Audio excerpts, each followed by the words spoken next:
we see we've got a marching band coming through now. I'm not sure if that's the... very Italian. Can't see it. Very Italian. Vatican gendarme band. It's the Vatican. Well, the Vatican Swiss Guards. Swiss Guards are coming out behind them. Come as well, because there's a Pope. Remember, the Swiss Guards are the personal security force for the Pope.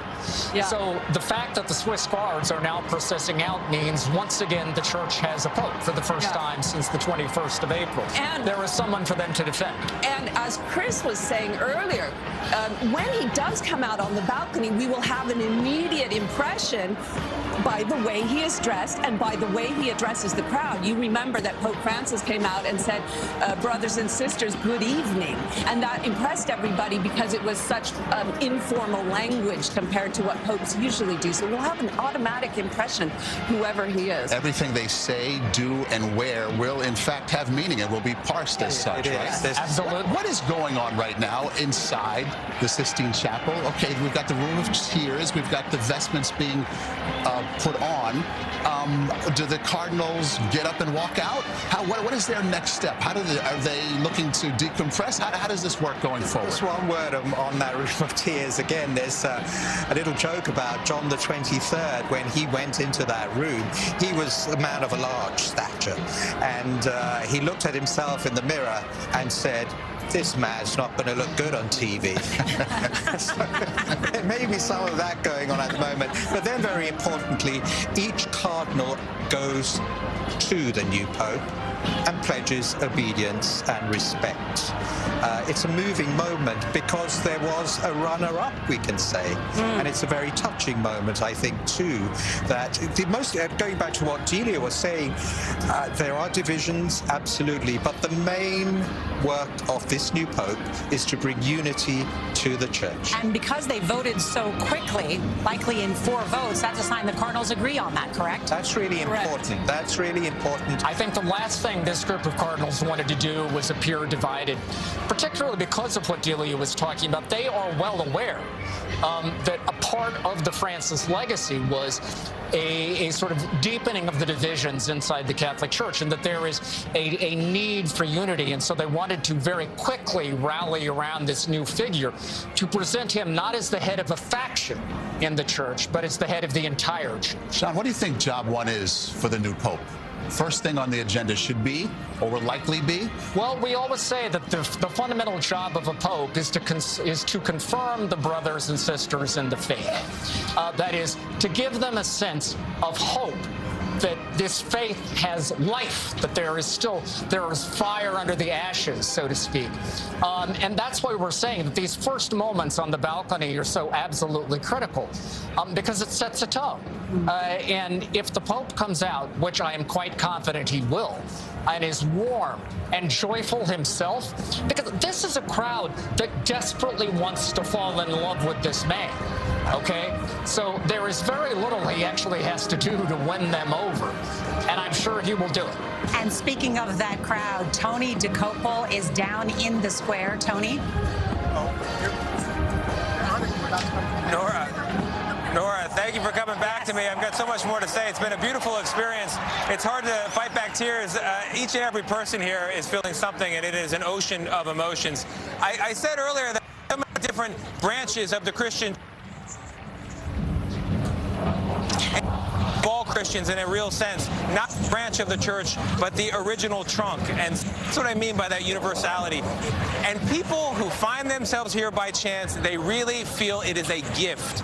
They tell me they feel chosen for this moment. Like the work of the electors happened in there, but in some sense, they were also part of the act, the creation, the choice of this Pope. And when the smoke went up, they all yelled, "Hello, Papa!" And I can only imagine what they'll say when the Pope actually emerges out there onto the balcony.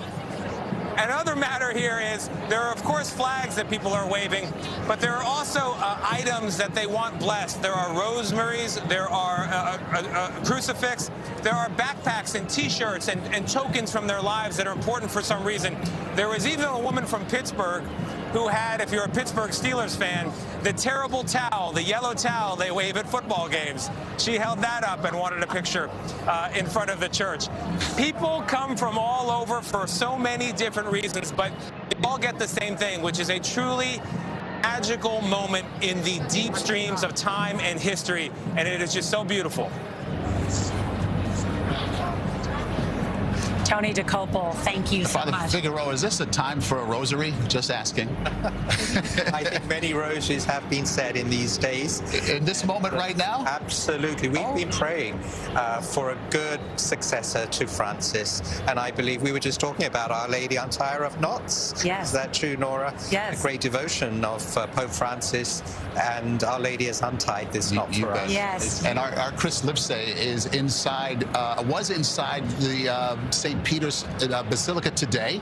Went to Mass. Chris, what are your thoughts at the moment?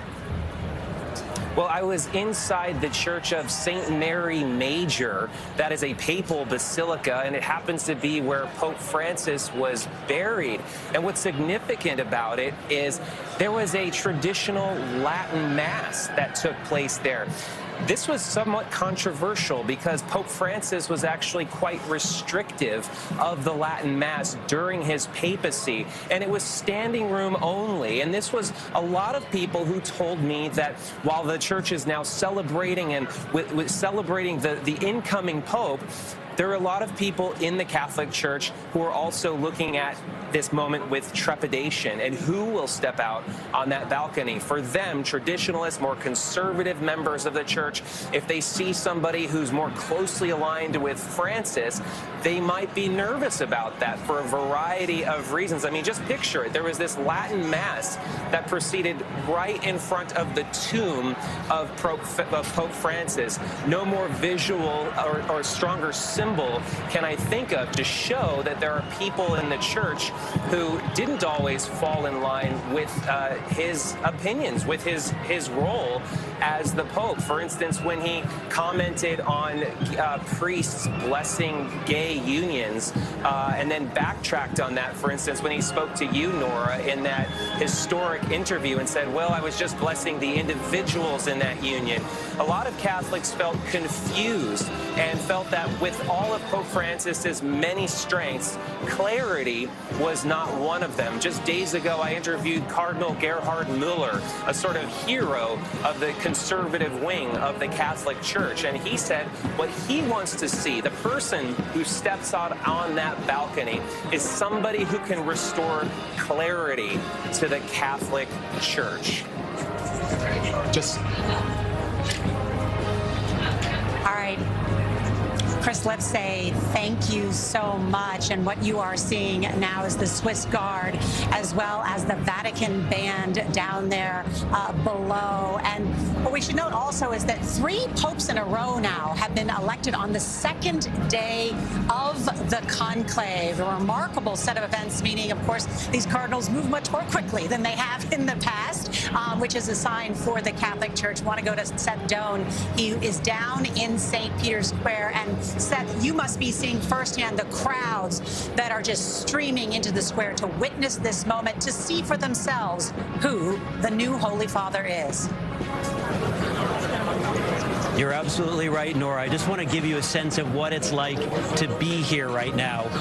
If you could, Sam, take a look around here. It is packed. We are getting more and more crunched in this space as tens of thousands of people, Sam is giving you a sense here, are filling the square, coming down Via della Conciliazione, the main promenade leading up here. You can see the media, of course, there. We've been looking around and seeing nuns and priests in the windows, on the balconies here. A lot of these buildings are owned by the Vatican, so even though we're technically in Rome, this is Vatican property around us, and we're seeing the nuns and priests looking out, taking selfies. Turn around here, Sam, also. Come to your left, just to give you a sense of how packed it is at this point. When we were here, people were around and people were looking, but now that they've heard there's a new pope, we're sandwiched in here, and you can see the sun is kind of going behind St. Peter's Basilica, so it's very hard for people to know exactly what's happening. We're watching these big screens, watching some of the Swiss Guards, watching the bands, but people are really arching their necks and say, when is the Pope going to come? What exactly is happening? There is a sense of joy, there's a sense of curiosity, a little bit of wonder, I would say, and a great enthusiasm here in the square. Ever less space. Seth Doan, thank you so much. And I love that Seth has pointed out the sun and how it is shining on the back of St. Peter's Square. It is sparkling here in Rome, and that's in part why this crowd is not only joyful, but they're hot down there. No doubt they are hot, but willing to wait, because it's not just to see the new pope, it's to hear what he is going to say.